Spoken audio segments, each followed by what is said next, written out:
Di ko naman akalain na hindi ko rin inaasahan pa. Narito tayo ngayon upang matunghayan ang nagiinit, nagbabaga at talaga namang usap-usapan at nagtitrending na latest issue ni Ate Erica. Sa pagpapatuloy ng ating istorya ay kasalukuyan pa rin na nagre-react si Kalingap Val Santos Matubang sa video ng isang vlogger at inihahambingan nila dito si Ate Viancy at si Ate Erica.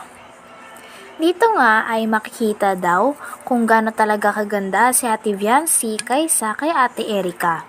Dahil ang ganda ni Ate Viancy ay talagang hindi raw kumukupas. At sinabi pa nga dito na kahit walang makeup si Ate Viancy ay napakaganda nito. Disclaimer lang po ha. Sa live na ito ay wala tayong aapakan. Ihahambing lang natin yung outside at inside. Unahin na po ang panlabas na anyo ni Erica at ni Viancy. Doon tayo sa buhok. Sa buhok tayo, mula ulo hanggang talampakan. Uulitin ko po mga kalingap, itong ating pong intro.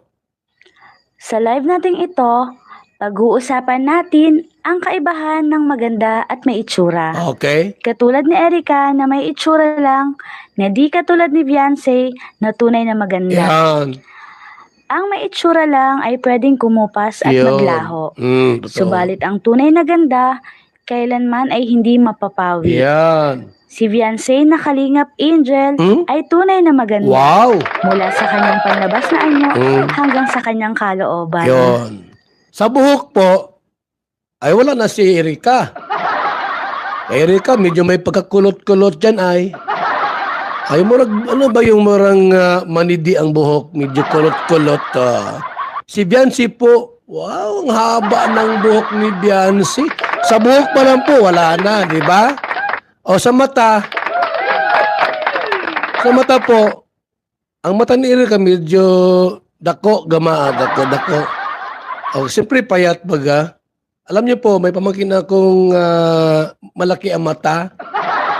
Na-find out ko po, bakit malaki mata mo? Yung pala payat. Gusto mong tumaba at gumanda ang iyong mata, magpataba kayo mukha. Sisingkit mata mo. Tulad ko po, singkit mata ko. Oh. Bakit? Mataba ako ay, yung mukha ko. Pero pagka ang mukha mo'y payat, lalaki mata mo.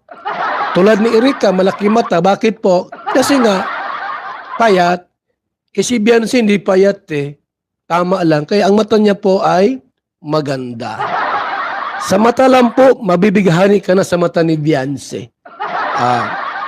Ano pa po? Sa ilong, ay lalo na. Ang ilong ni Viancy ay talagang gandang ilong ni Viancy, no? Inihambing din ni Kalingap Val Santos Matubang si Ate Erica at si Ate Viancy sa kanilang ugali, pati na rin sa kanilang loyalty.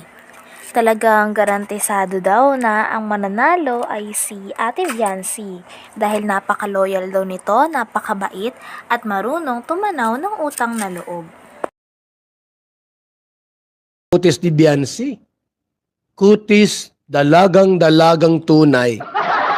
Sa galaw po, mga kalingap, galaw. Ang galaw ni Viancy po ay hindi magaslaw. Pino. Hindi ko sinabing magaslaw si Erica, ha? Hindi ko sinabi, kayo may sabi niyan. Ang sinabi ko lang po, ang galaw ni Viancy, Pino. Mainhin at talagang kaakit-akit. Sa puwit po, sa puwit. Ang puwit ni Viancy, pagayaan, no? Pagayaan. Kay Erica po, pag ganito naman kay Erica, pabaliktad. Ay, disclaimer lang, ha? Ito po sinabi ko, ayon sa aking nakikita. Ayon sa aking nakikita. Hindi ito pambubuli. Hindi po.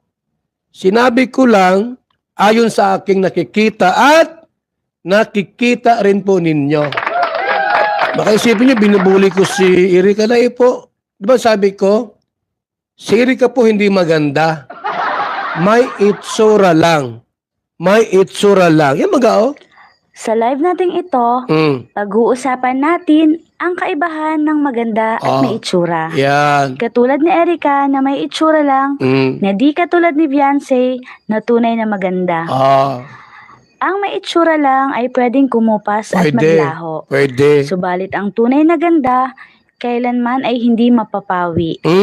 Si Diba? Beyonce na Kalingap Angel ay tunay na maganda. Wow. Mula sa kanyang panlabas na anyo At hanggang sa sa kanyang panloob. kalooban. O, sa panloob tayo. Sa panloob tayo mga kalingap. 5 bagay po ang ating titingnan sa panloob na anyo. 5 bagay po. Ano yung panloob? Inside. Inside appearance. Purity. About purity. Goodness. Humbleness. And sincerity and loyalty or commitment. 5 lang po yan, mga kalingap. Sa purity po, kalinisan. Kalinisan. Huwag na yung outward. Dito nga ay mapapatunayan talaga natin kung gaano kaganda si Ate Beyonce inside and outside. Talagang sinasabi nga ni Kalingap Val na wala daw talagang binatbat si Ate Erika kay Ate Beyonce dahil napakabuti daw at napakaganda ng kalooban ni Ate Beyonce, mapalabas man daw o mapaloob. Talagang siya nga ang perfect na madedescribe sa beauty na inside at outside. Palagay niyo po, sino ang mas malinis ang budhi? Si Erika o si Beyonce? Ito. Pakinggan niyo po ito mga kalingap pa. Nagsalita ang lolo. Kailan sila magkakapatid? Dalawa lang sila? Dalawa lang po yan. Dalawa Dalawang magkapatid. Tuwa-tuwa nga ako. Unang apo ko sa babae. Minalmahal ko. Paglaki nagkasungay. Sinabi po ni Lolo Miguel, Dalawa lang sila? may mga sungay daw sila. Sino? Nilalagaan namin. Si Erika tsaka si, Unang apo ko sa babae. Sheila May. Minalmahal ko. Paglaki nagkasungay. Hindi ako ang may sabi niyan. Si Lolo Miguel. May sungay daw si Erika. Di ako may sabi po. Di ako may sabi niyan. Ang may sabi niyan si Lolo Kailan Miguel. sila magkakapatid? Dalawa lang sila? Dalawa lang po. Ayan o. Nilalagaan namin. Tuwa-tuwa nga ako. Unang apo ko sa babae. Minalmahal ko. Paglaki nagkasungay. Paglaki raw po ni Eric at ni Sheila May, nagkasungay. O si Beyonce po. Abay, mabuting tao. At maraming buzzers di pinapansin. Binabas na siya, patay mali. Sapagkat ayaw niyang makasakit sa iba. Ayaw niyang magsalita at baka masaktan kayo. Pero si Erika po, sariling lolo niya ang nagsalita na nagkasungay Kailan na. sila magkakapatid? Dalawa lang sila? Dalawa lang po yan. Ayan o. Nilalagaan namin. Tuwa-tuwa nga ako. Unang apo ko sa babae. Unang apo sa babae. Minalmahal ko. Paglaki nagkasungay. Ako ba may sabi noon? Si Lolo Miguel. Yung ano po, yung humbleness, humility. Humble po si Beyonce. May mga angels tayo dyan, nagpapatunay. Ayaw ko lang ilabas yung records kasi baka ibas nyo yung mga angels ay. Baka isipin nyo, nakikialam itong mga angels na ito. O para maiwasan yung bashing sa kanila, ako na lang magsasalita.